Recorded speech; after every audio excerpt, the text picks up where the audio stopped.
بسم الله الرحمن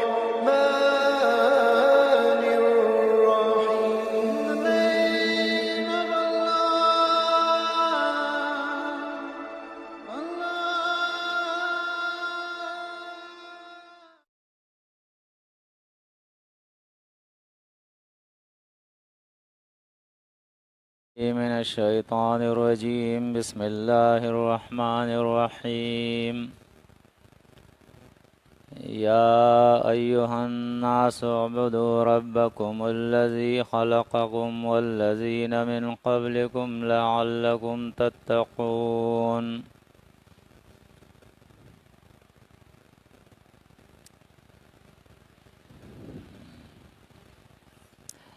اس سے پہلے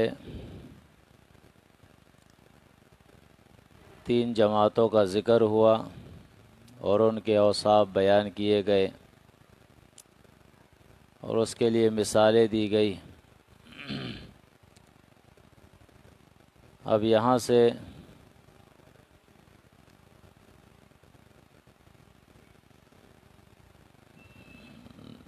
دعوت توحید ہے. تمام انسانوں کی طرف اس کی دعوت ہے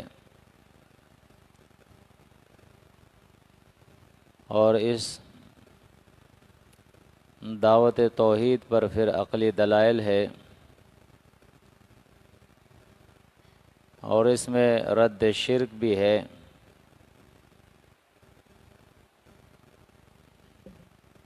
اس کے بعد آیت نمبر 23 کے اندر صداقت قرآن اور صداقت رسول،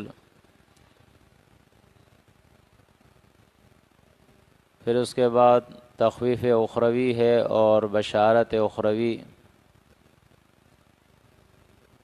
پھر ایک مثال بیان کی گئی ہے اور مثال کے بعد دوبارہ اللہ رب العزت اپنے انعامات کا ذکر کرتا ہے اور اس طرح یہ آیت 29 تک یہ رکوع مکمل ہو جائے گی. یا ایھا الناس، اے لوگو. الناس الف لام سے اگرچہ خاص کیا گیا ہے،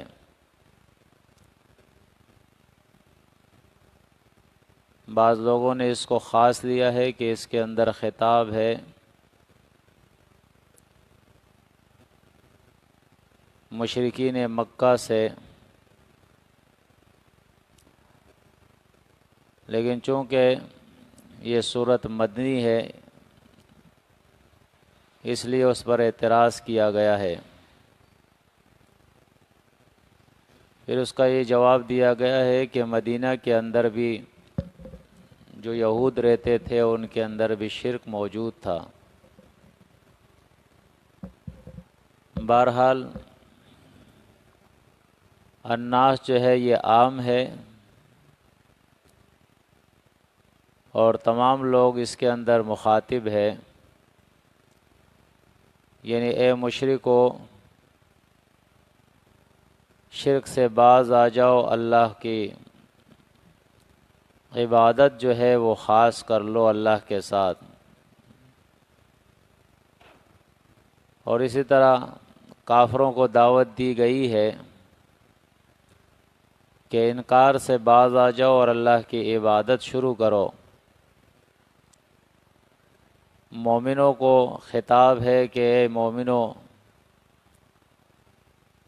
اعبدوا ربکم، اپنے رب کی بندگی کرو، یعنی اس کے اوپر دوام حاصل کرو. یہ نہیں کہ کچھ وقت کے لیے کی اور اس کے بعد تھک گئے ایک طرف ہو گئے، بلکہ اس کے اوپر دوام دکھاؤ. اسی طرح منافقین کہ اے منافقو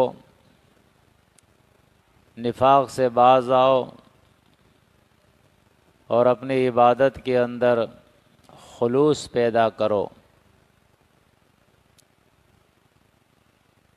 تو اس طرح اس خطاب کے اندر تمام لوگ مخاطب ہے، چاہے وہ مشرک ہو، منافق ہو، مومن ہو، کافر ہو، مشرکین مکہ ہو یا یہود و نصارہ ہو۔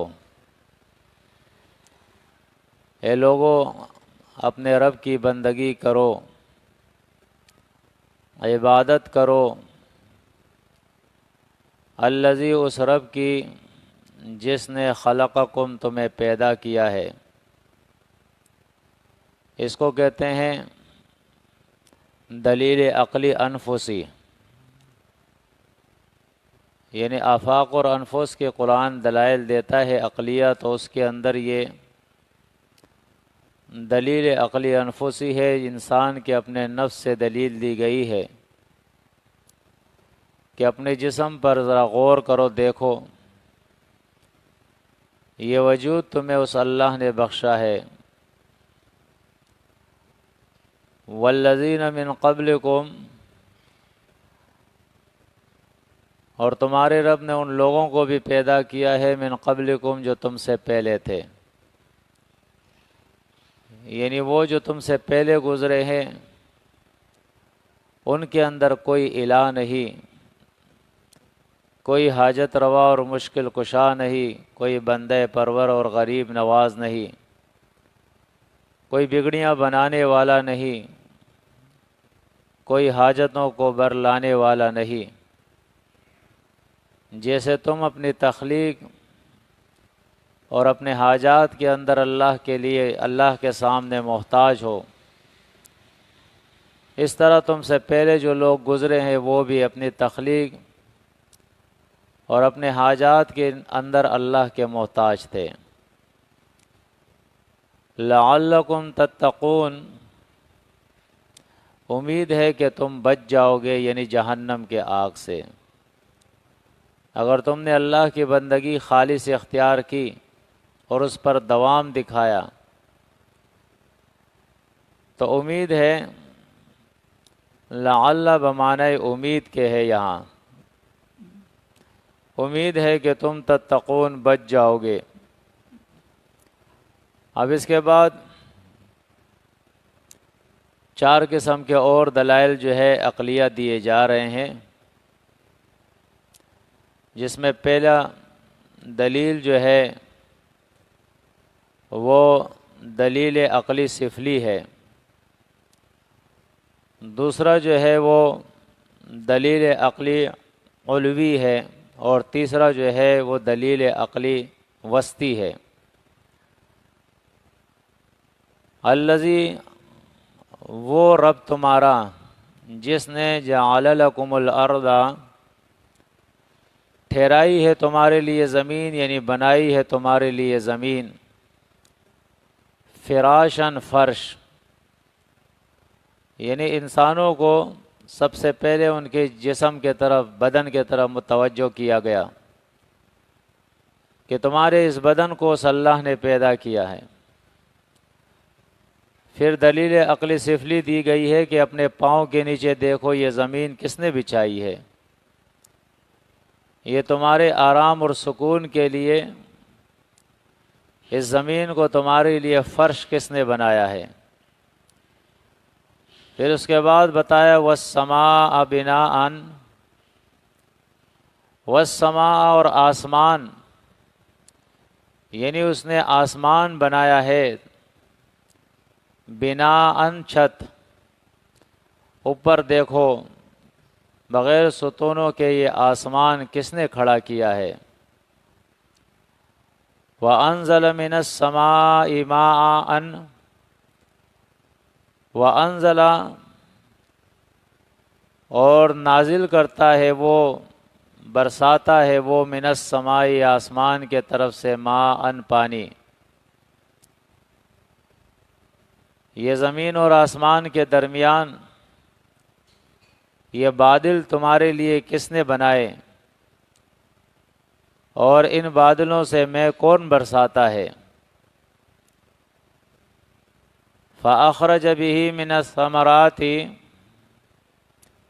یہ 5ویں دلیل ہے فَأَخْرَجَ پس نکالا اس نے بھی اس پانی کے ذریعے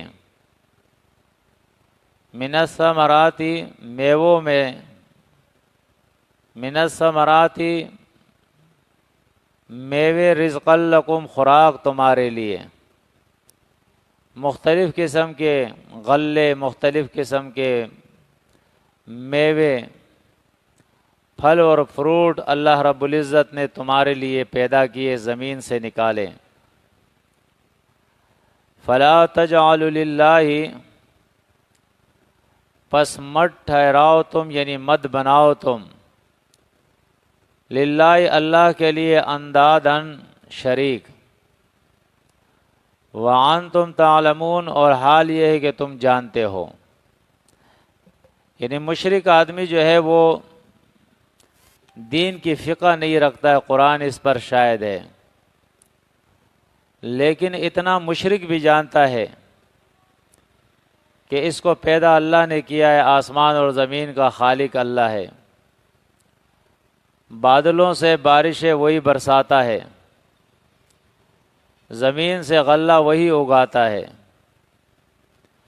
مشرک بھی اس بات کو جانتا ہے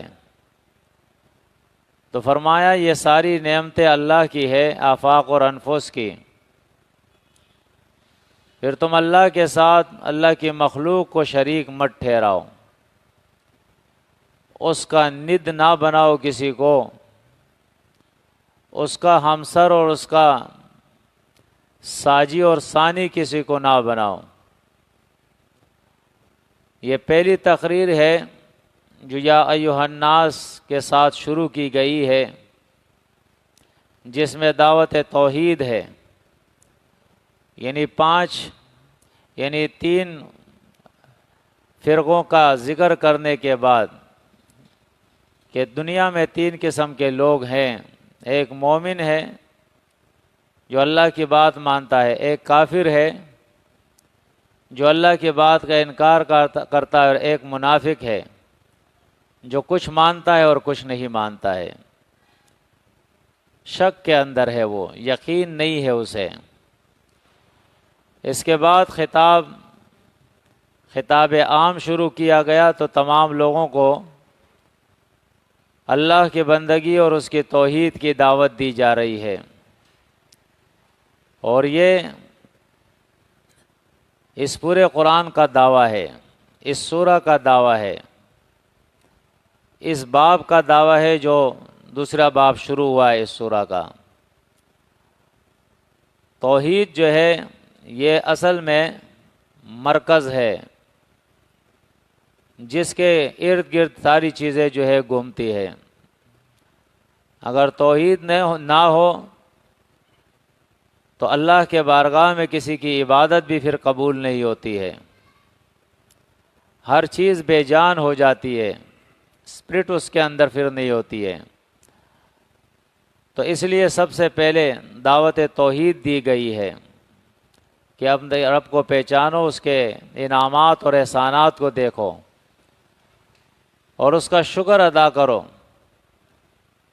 اور اس کے ساتھ اس کی مخلوق کو شریک مت ٹھہراؤ چاہے وہ نبی ہو ولی ہو آسمان کے ملائک ہو جن ہو انبیاء ہو اولیاء ہو مردے ہو زندے ہو پیر ہو مرشد ہو قطب ہو ابداد ہو اوتار ہو اوتاد ہو ملنگ ہو مردے ہو زندے ہو دجال ہو ساحر ہو کائن ہو کوئی بھی ہو کوئی چیز بھی ہو فلا تجعلوا للہ اندادا اللہ کے ساتھ اللہ کے لیے شریک مت بناؤ وانتم تعلمون اور حال یہ ہے کہ تم جانتے ہو اس کے بعد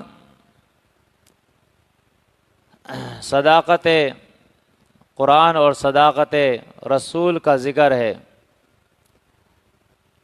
اور چیلنج کیا گیا ہے باطل پرستوں کو مشرکین کو وَإِن كُنتُمْ فِي رَيْبٍ اور اگر ہو تم شک کے اندر مما اس کتاب میں سے اس کتاب سے نزلنا جو ہم نے اتاری ہے علی عبدنا اپنے بندے کے اوپر اگر اس کتاب کے اندر اگر تم کسی قسم کا بھی شک کرتے ہو جو ہم اپنے بندے کے اوپر ہم نے اتاری ہے، فَأْتُوا پس لے آؤ بِصُورَةٍ ایک صورت، مِن مِثْلِهِ اس جیسی، تم بھی ایسی ایک صورت بنا کے لے آؤ جس کے اندر ایسے دلائل ہو، ایسا دعویٰ ہو، دعوے کے اوپر دلیل ہو، جس کی حقیقت اور صداقت کو کوئی جھٹلا نہ سکے، ایسی ایک صورت تم بھی بنا کے لے آؤ۔ وَادْعُوا شُهَدَاءَكُمْ اور بلا لو اپنے شہداءکم بیان کرنے والوں کو، شہید کی جمع ہے۔ شہید کہتے ہیں جو بیان کرے، شہادت دے، گواہی دے، اور بعض لوگوں نے اس کے معنی مولوی کے بھی کیے ہیں کہ بلاؤ اپنے ان مولویوں کو، ان پیروں کو جو تمہیں شرک پر اکساتے ہیں، من دون اللہ، اللہ کے علاوہ، ان کنتم صادقین اگر تم سچے ہو۔ اللہ کے علاوہ جتنے تمہارے شریک ہیں، تمہارے پنڈت ہے، مولوی ہے، پیر ہے، تمہارے بیان کرنے والے ہیں، فرمایا ان سب کو بلا لے آؤ اگر تم سچے ہو۔ فَإِن لَّمْ تَفْعَلُوا پس اگر تم یہ کام نہ کر سکو، یعنی اس جیسی ایک صورت نہ لا سکو جو اپنے دعوے کے اندر سچی صورت ہو، وَلَن تَفْعَلُوا اور ہرگز تم یہ کام نہیں کر سکو گے، یعنی اگر اپنے بڑے بڑے مولویوں کو بھی تم بلا لے آؤ۔ اور آج بھی آپ دیکھیں قرآن مجید ایک ایسی سچی کتاب ہے، چاہے اسلام کے اندر کے فرقے ہو یا باہر کے، جو بھی اللہ کے ساتھ شرک کرتے ہیں اور اپنے شرک کے لیے انہوں نے اللہ کی کتاب کو مشکوک کر دیا ہے، اور اس کتاب کے مقابلے میں دوسرے دلائل وہ پیش کرتے ہیں، کبھی باطل روایات، کبھی تفسیریں، کبھی اپنے علماء کے اقوال اور فتاوے، کبھی قصے اور کہانیاں، کبھی خواب۔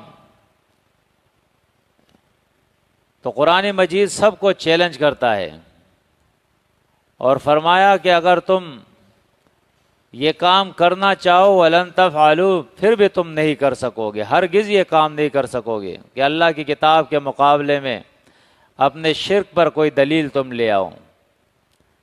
فَاتَّقُوا النَّارَ الَّتِي پس بچو اس آگ سے، النار آگ سے مراد یہاں جہنم کی آگ ہے، الَّتِی جو وہ آگ، وقودها الناس جس کا ایندھن انسان ہے، والحجارت اور پتھر ہے، یعنی ایسے ہی بدبخت انسان جو اللہ کی کتاب کو نہ مانے، اللہ کی کتاب کے مقابلے میں دوسرے کتابوں سے استدلال کرے، دوسرے کتابوں کو اللہ کی کتاب کے اوپر حاکم بنائے، فیصل بنائے، اس کا مقابلہ دوسری کتابوں سے کرے، اپنے علماء اور اپنے بڑوں کے اقوال سے کرے، تو ایسے ہی اللہ کی کتاب کے منکر اور اللہ کے ساتھ شرک کرنے والے یہ جہنم کا ایندھن بننے والے ہیں۔ اس کو کہتے ہیں تخویف اخروی، یعنی آخرت کے عذاب سے ڈرایا جا رہا ہے ایسے لوگوں کو کہ اس آگ سے بچو، اس سے بچنے کا انتظام کرو۔ والحجارت اور اس آگے جہنم کا ایندھن جو ہے وہ پتھر ہوں گے۔ جس طرح دنیا کے اندر لوگ لکڑی سے آگ جلاتے ہیں، کوئلے سے آگ جلاتے ہیں، گیس سے آگ جلاتے ہیں، قیامت کے دن جہنم کی آگ جو جلے گی وہ پتھروں سے جلے گی، پتھر جو ہے اس کے اندر جلیں گے، لکڑی کے بجائے پتھر کی آگ ہوگی وہ، اور انسانوں کے وجود جو ہے اس سے وہ آگ جلے گی، یہ اس کا ایندھن ہوں گے۔ اعدت للکافرین، تیار کی گئی ہے منکرین کے لیے، جو بھی اللہ کے توحید کے منکر ہے، اللہ کی کتاب کے منکر ہے، اللہ کے رسول کے منکر ہے، ایسے کافروں کے لیے اللہ نے یہ آگ تیار کر کے رکھی ہے۔ اس کے بعد بشارت اخروی ہے ان لوگوں کے لیے جو اللہ کی کتاب پر ایمان لاتے ہیں، اللہ کے رسول کی بات مانتے ہیں، اللہ کی توحید پر ایمان رکھتے ہیں، شرک سے نفرت کرتے ہیں، ایسے لوگوں کو بشارت دی جا رہی ہے۔ وبشر الذین، کہ بشارت دو، خوشخبری دو ان لوگوں کو جو آمن و ایمان لائے ہیں، یعنی اللہ کی توحید پر ایمان لے آئے، اللہ کی کتاب پر ایمان لے آئے، اللہ کے رسول پر ایمان لے آئے، وعاملوا الصالحات، اور انہوں نے اپنے عمل کو درست کیا، یعنی قرآن اور سنت کے موافق اور مطابق کیا،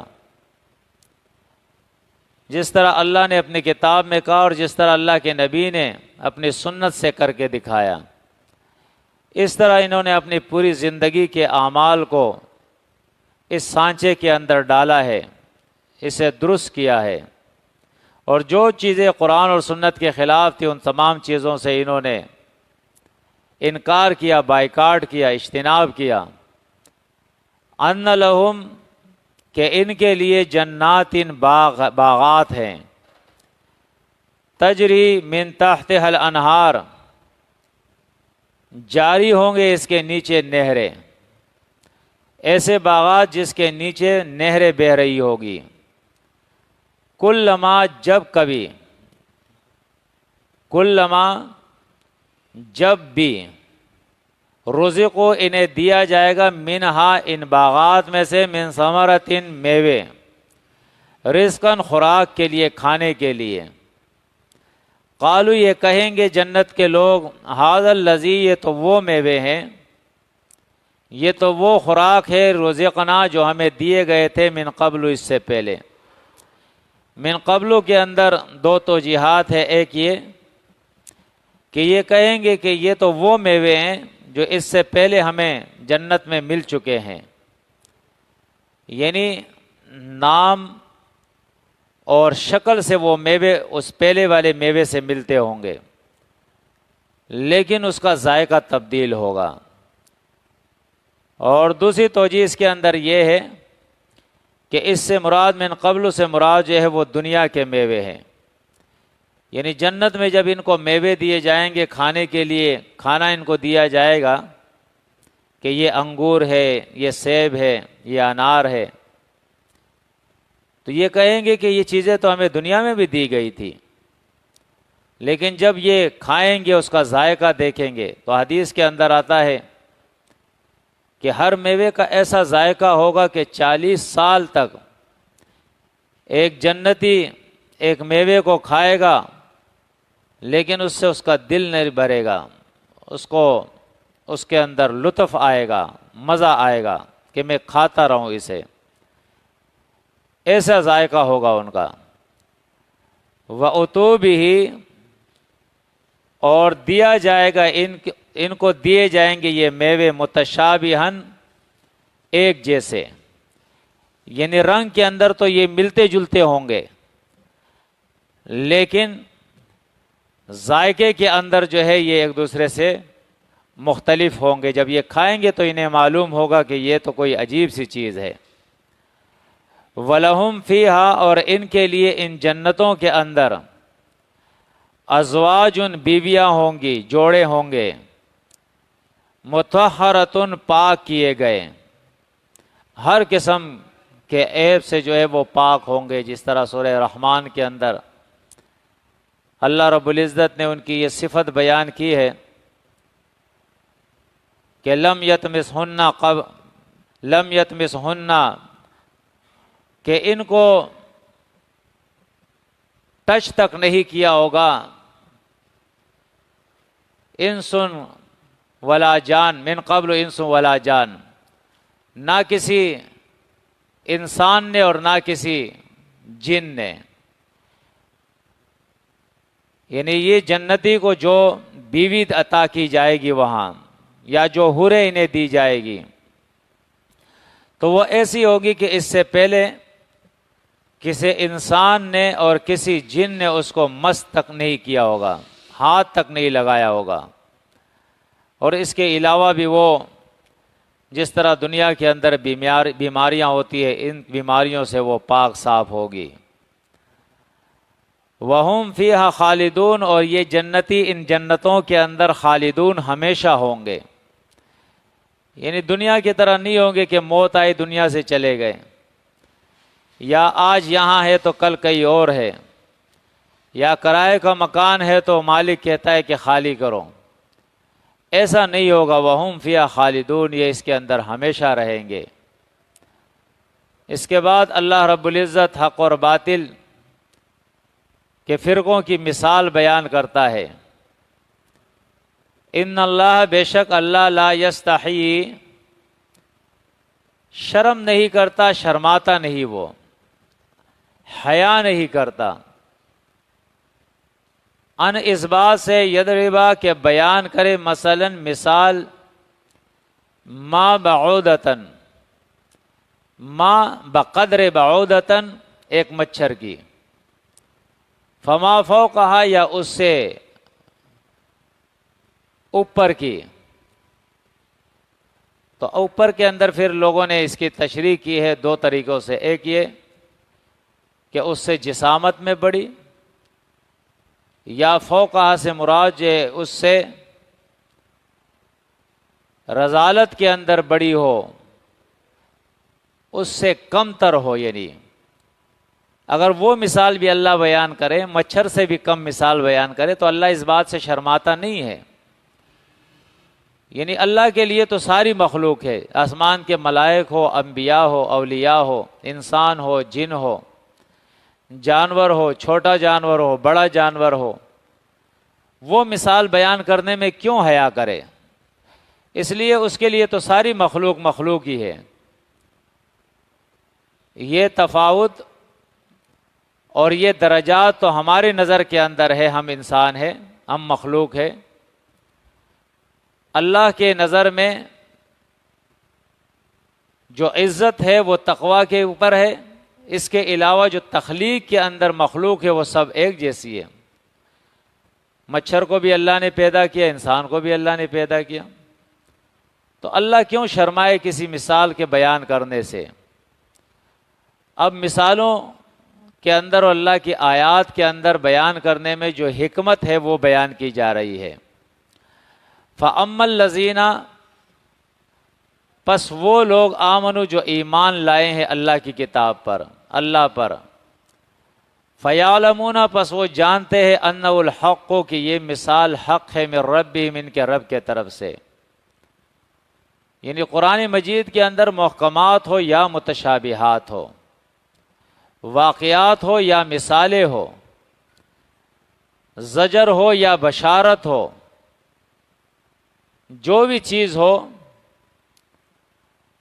جب مومنوں کے سامنے قرآن بیان ہو، اللہ کی کتاب کی آیات بیان ہوتی ہے، تو مومن کہتے ہیں انہ الحق من ربہم، کہ یہ حق ہے ان کے رب کے طرف سے. وَأَمَّا الَّذِينَ كَفَرُوا، اور وہ لوگ کفروا جو منکر ہے، انکار کرتے ہیں اللہ کی کتاب کا. فَيَقُولُونَ، پس وہ کہتے ہیں، ماذا اراد اللہ بہذا مسئلہ، ماذا اراد اللہ، کیا چاہتا ہے اللہ، کیا ارادہ رکھتا ہے اللہ، بہذا مسئلہ، اس مثال کے ساتھ. یعنی اس مثال کو بیان کرنے کے ساتھ اللہ کا کیا ارادہ ہے، کیوں یہ مثال اللہ نے بیان کی. دیکھیں یہ کافروں کی روش ہوتی ہے کہ قرآن میں کوئی چیز اللہ نے بیان کی اور اس کے اندر پھر وہ شائیں بائیں کرے. جس طرح آج بھی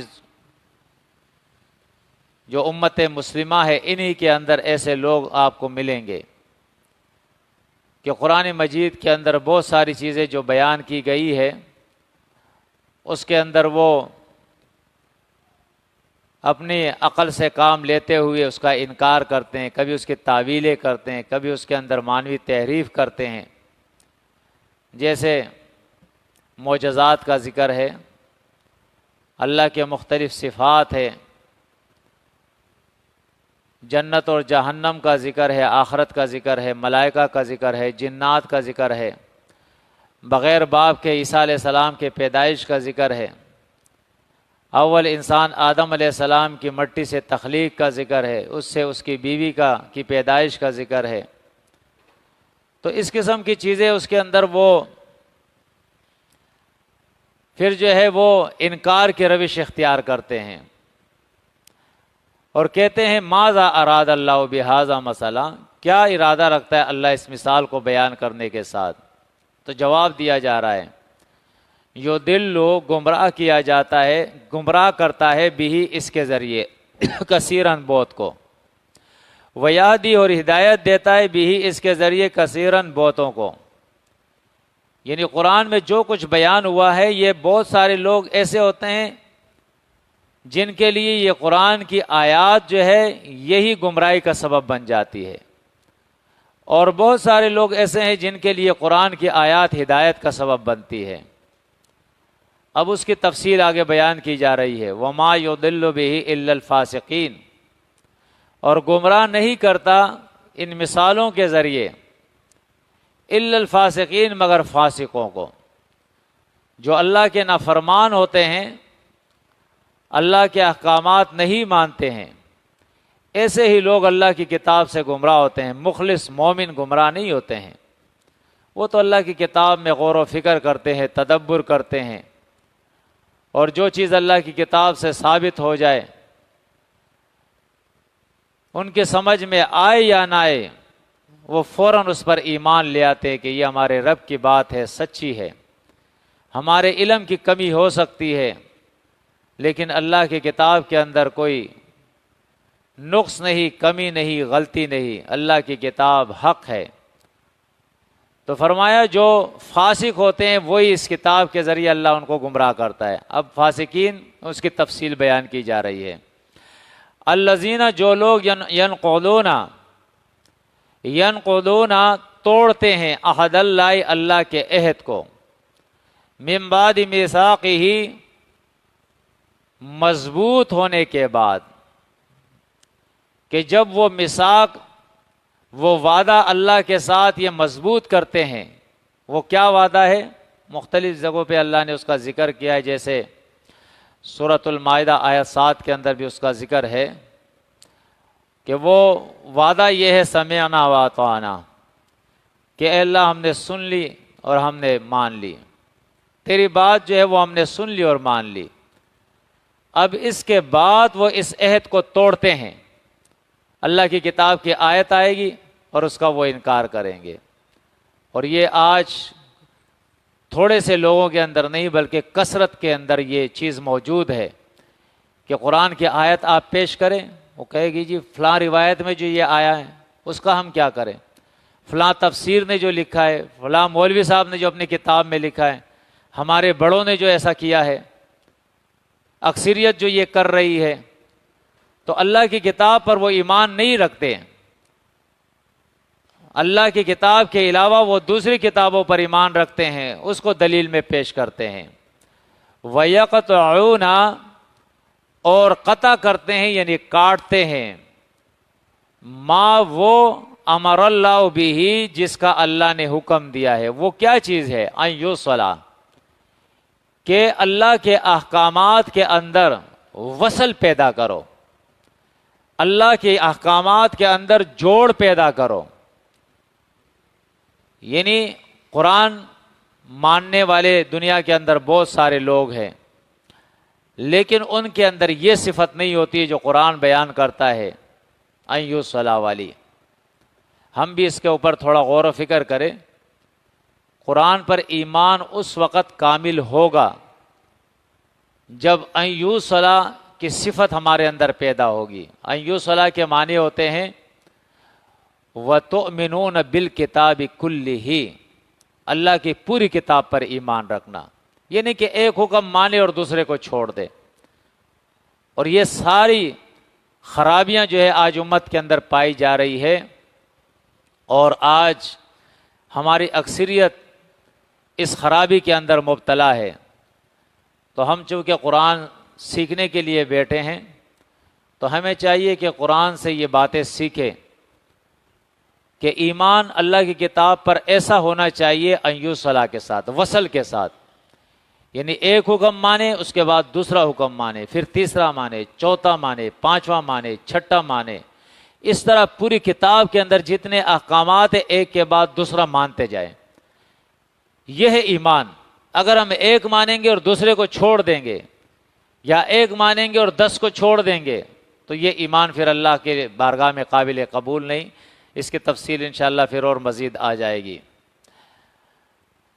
تو فرمایا وَيُفْسِدُونَ، اور یہ فساد کرتے ہیں، خرابی پیدا کرتے ہیں، فی الارض، زمین کے اندر، یعنی جو لوگ اللہ کی کتاب پہ عمل نہیں کرتے ہیں تو ان کے اعمال سے زمین میں فساد برپا ہوتا ہے۔ اب آپ دیکھ لیں جو بھی ہے، شرک جو لوگ کرتے ہیں کتنا بڑا فساد انہوں نے برپا کیا ہے، رسومات بدعات جو کرتے ہیں انہوں نے کتنا بڑا فساد زمین میں پیدا کیا ہے، اللہ کے احکامات سے جو لوگ بغاوت کرتے ہیں، ذخیرہ اندوزی جو آج مہنگائی کا ایک بہت بڑا سبب بنا ہے۔ اسی طرح آپ دیکھیں اشیاء خورد و نوش کے اندر ملاوٹ کرنا، لوگوں کے وجود اور ان کے صحت کے لیے کتنے نقصان دہ چیز ہے یہ۔ اسی طرح بینکوں کے اندر دولت کو بر دینا کتنا بڑا فساد ہے، سود کا کاروبار کرنا جس سے معیشت تباہ ہو جاتی ہے۔ ایک ملک جو ہے وہ ترقی نہیں کر سکتا جس کے اندر سودی کاروبار ہو۔ بے حیائی اور زنا معاشرے کے اندر کس طرح بے چینی اور بے سکونی پیدا کر رہا ہے۔ تو جتنے بھی اللہ کی نافرمانیاں ہیں اس سے زمین کے اندر فساد پیدا ہوتا ہے۔ تو فرمایا وَيُفْسِدُونَ فِي الْأَرْضِ، اور یہ فساد کرتے ہیں زمین کے اندر، اولئک هم الخاسرون، یہی لوگ گھاٹے کے اندر ہے، نقصان اٹھانے والے ہیں۔ تو دنیا کا نقصان تو ہمیں معلوم ہے، آج ہر آدمی پریشان ہے، اور اس کے بعد یہ تو دنیا کا عذاب ہے، دنیا کا نقصان ہے، وَلَنُذِيقَنَّهُم مِّنَ الْعَذَابِ الْأَدْنَىٰ دُونَ الْعَذَابِ الْأَكْبَرِ لَعَلَّهُمْ يَرْجِعُونَ۔ اگر پلٹیں گے نہیں تو اس کے بعد اللہ فرماتا ہے پھر آخرت کا بڑا عذاب تیار ہے۔ پھر اللہ رب العزت اپنے نعمتوں کا ذکر فرماتے ہیں، کیف تکفرون باللہ، کس طرح تم انکار کرتے ہو اللہ کے ساتھ، کفر کی روش اختیار کرتے ہو اللہ کے ساتھ۔ وَكُنْتُمْ أَمْوَاتًا، اور تھے تم مردے۔ مردوں سے یہاں مراد جو ہے یہ ہے کہ تم کوئی قابل ذکر چیز نہیں تھے دنیا کے اندر۔ هل أتى على الإنسان حين من الدهر لم يكن شيئا مذكورا، جیسے سورہ دہر کے اندر آتا ہے، انسان نہیں تھا دنیا کے اندر، مٹی کی شکل میں تھا۔ فَأَحْيَاكُمْ، فرمایا پس اس اللہ نے تمہیں زندگی بخشی، تمہیں زندہ کیا۔ ثُمَّ يُمِيتُكُمْ، پھر تمہیں موت دے گا۔ ثُمَّ يُحْيِيكُمْ، پھر تمہیں زندہ کرے گا۔ یعنی دو موت اور دو زندگیاں ہیں۔ ایک وہ موت جب انسان پیدا نہیں ہوا تھا، دوسری وہ موت جو دنیا کے اندر آتی ہے۔ ایک زندگی دنیا کی اور دوسری آخرت کی، بس اس کے علاوہ کوئی تیسری زندگی نہیں ہے۔ استثنائی حالت اس کے علاوہ ہے، جیسے معجزات ہے قرآن مجید کے اندر، اللہ رب العزت نے اس کا ذکر فرمایا ہے۔ عیسیٰ علیہ السلام اللہ کے حکم سے مردوں کو زندہ کرتے تھے۔ اسی طرح بنی اسرائیل کا واقعہ، اللہ نے ان کو موت دی اور پھر اس کے بعد زندہ کر دیا۔ اسی طرح کے واقعات جو قرآن نے بیان کر دیے ہیں، تو یہ استثنائی حالت ہے، اور جو مومن ہے وہ اس کو ضرور مانیں گے۔ اس استثنائی حالت کے علاوہ ہر انسان کے لیے صرف دو موت اور دو زندگی ہے۔ یہ باطل عقیدہ ہے جو لوگوں نے بنایا ہے کہ مردے کو قبر میں رکھو پھر دوبارہ وہ اٹھ جاتا ہے، زندہ ہو جاتا ہے۔ قرآن کہتا ہے کہ موت کے بعد تمہیں قیامت کے دن اٹھایا جائے گا۔ قبر کے اندر کسی کو نہیں اٹھایا جاتا۔ یا کچھ لوگ یہ کہتے ہیں کہ مثالی جسمیں دے کر ان کو جو ہے برزخ کے اندر اٹھایا جاتا ہے، حالانکہ برزخ پردہ ہے، برزخ کوئی عالم نہیں ہے، عالم دو ہی ہے، ایک دنیا اور دوسرا آخرت۔ ان دونوں کے درمیان جو پردہ ہے اس کو برزخ کہتے ہیں۔ تو انسان جب زندہ ہے تو دنیا کے اندر ہے، جب اس کو موت آتی ہے وہ آخرت میں چلا جاتا ہے، پھر اسی آخرت کے اندر اللہ اس کو اٹھائے گا۔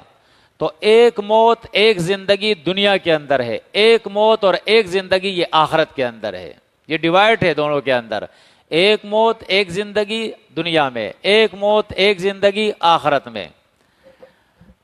تو دنیا کی جو موت ہے یہ تو خاموش تھی، اس لیے کہ اس نے کچھ کیا ہی نہیں تھا، تو نہ اس کے لیے سزا ہے نہ اس کے لیے راحت ہے۔ پھر دنیا کے اندر جب زندگی دی تو اس نے عمل کیا۔ اب آخرت میں جو اس کو موت ملے گی تو وہ خاموش نہیں ہے، باوجود اس کے کہ وہ مردہ ہے، اس میں زندگی نہیں ہے، لیکن وہ اگر نیک ہے تو صبح شام اس کو جنت پہ پیش کیا جاتا ہے، اسے راحت نصیب ہوتی ہے، اسے کھلایا پلایا جاتا ہے۔ اگر وہ بد ہے، کافر مشرک ہے، منافق ہے، تو صبح اور شام اس کو جہنم پہ پیش کیا جاتا ہے، اس کے لیے عذابات ہے۔ اگرچہ ہماری سمجھ میں یہ چیزیں نہیں آتی ہے، یہ غیب سے تعلق رکھتی ہے، لیکن قرآن سے یہ ثابت ہے، احادیث صحیحہ سے ثابت ہے۔ ہمیں یہ ایمان رکھنا پڑے گا کہ موت کے بعد اور قیامت سے پہلے جو یہ پیریڈ ہے، جس کو موت کا پیریڈ کہتے ہیں، اس پیریڈ کے اندر انسان اگرچہ مردہ ہے لیکن عذاب اور راحت ہو رہا ہے، اور یہ ہمیں ایمان رکھنا پڑے گا۔ فرمایا ثم الیہ ترجعون، پھر اسی اللہ کے طرف تمہیں لوٹا دیا جائے گا، یعنی کوئی اور نہیں جس کے در میں تم جاؤ گے، اسی کے پاس تمہیں جانا ہے، لہٰذا دنیا میں اس کو راضی کر دو، ورنہ وہاں کوئی تمہارا شفاعت کرنے والا، تمہیں بچانے والا نہیں ہوگا۔ وہاں رشوت نہیں چلے گی، وہاں کوئی کسی کے کام نہیں آئے گا، وہاں انسان جو ہے وہ بے بس ہو جائے گا۔ تو اس سے پہلے کہ اللہ کے بارگاہ میں پیشی ہو، اللہ کے احکامات پر عمل کیا جائے، اپنے عقیدے کو شرک سے پاک کیا جائے۔ هو الذی، اللہ وہ ہے جس نے خلق لکم، پیدا کیا ہے تمہارے لیے، ما وہ چیزیں فی الارض جو زمین میں ہے، جمیعاً سب کی سب، زمین میں تمہیں جو کچھ نظر آ رہا ہے یہ سب اللہ نے پیدا کی ہے۔ اب ایسے بھی ظالم ہے جنہوں نے ان چیزوں کی نسبت نبیوں کی طرف کی ہے، ولیوں کی طرف کی ہے، اپنے پیروں اور مرشدوں کی طرف کی ہے، اور ایسے بھی ظالم ہیں جنہوں نے یہ نسبت دجال کی طرف کی ہے کہ آخر زمانے میں دجال آئے گا، وہ بھی فصلیں اگائے گا، وہ بھی بارش برسائے گا، وہ بھی موت اور زندگی دے گا۔ تو یہ سارے باطل عقیدے ہیں، شرک کے، جو اس امت کے اندر پھیلے ہوئے ہیں۔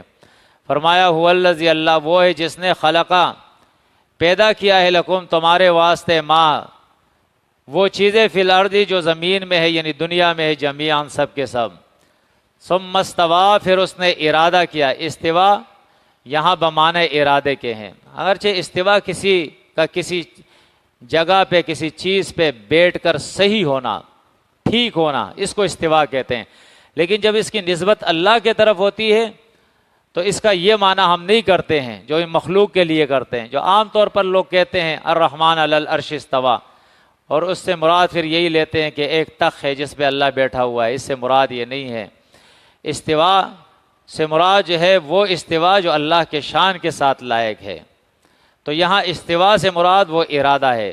ثم استویٰ، پھر اس نے توجہ کی، ارادہ کیا، الی السماء، آسمان کے طرف، فسواہن، پس ٹھیک کیا ان آسمانوں کو، سبع سماوات، ان 7 آسمان، 7 آسمان اوپر تلے اللہ رب العزت نے بنائے۔ وَهُوَ بِكُلِّ شَيْءٍ عَلِيمٌ، اور وہ اللہ ہر چیز کے اوپر علم رکھنے والا ہے۔ سبحانک اللہم و بحمدک، اشہد ان لا الہ الا انت۔